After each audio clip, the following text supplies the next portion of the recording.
Hello there, my name is Victor Naum. I'm going to tell you the story about Dmitry Korvalov, a Russian hope. Dmitry Korvalov lived a tough life as a young man, one that made him recognize the fragility and ever-changing systems of the modern world. Born in Russia at the midst of the Second World War, his family saw the beginning of a new era in modern history, the Cold War. A war of ideology, capitalism against communism. Dmitry's family was excited about the idea of the communist state finally being implemented in Russia.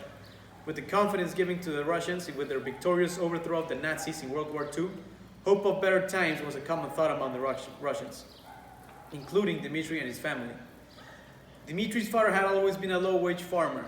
He was always mad about false promises made by the government of equality of income and state support of the poor. But this could be a turning point, he thought. And so Dmitry went on in his life, determined to instill the most successful communist state in human history. Or so he thought. Growing up, Dmitry started to realize many disadvantages with his country. He saw a problem everywhere he looked. He saw it in the power the politicians instilled through the rule of one man and its sovereignty over the law. What was just and the increasing failures of the command economy that ruled over the lives of the Soviets, which created much more poverty than what they criticized Western governments of creating. He saw this when times got tough for him and couldn't get the contracts needed from the states to try and start his own company. And with all of this, he started to see the real trade-off for the hope of equality, the loss of freedom. Dedicated to solving this, he worked hard to get into the political arena and eventually got to serve as the economic advisor to Konstantin Chernenko, one of the last rulers of the Soviet Union. As economic advisor, this is when he really saw the problems with the system. No impunity, no consequences for corruption. The idea that a communist state was impossible was known even by Chernenko and his officials, and used the idea of a socialist state to gain power and rule without justice, and instating a reign of no economic freedom for the promise of equality.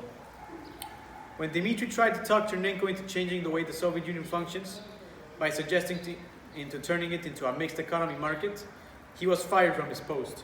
With no justification whatsoever, they stripped him from his job and his house. He ended up homeless for the rest of the Cold War. With the fall of the Berlin Wall in 1989, Dmitry saw it as a beacon of hope that he hadn't felt since when he was a child, and had his father explain to him the future of communism. But that idea had been destroyed. The new beacon of hope was for freedom, private property, human rights, political rights, and equality before the law. A capitalist, free market state, full of hope and wonder about what was to come, he began developing a sustainable and green business for the people of Russia.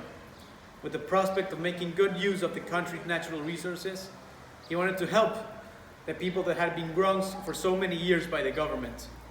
A government that failed its people. But with the change of action, the new order, the rule of law, and globalized relationships, hope prevailed, and Russia changed. The question now was, could hope be enough for them not to go down the same road again? The end.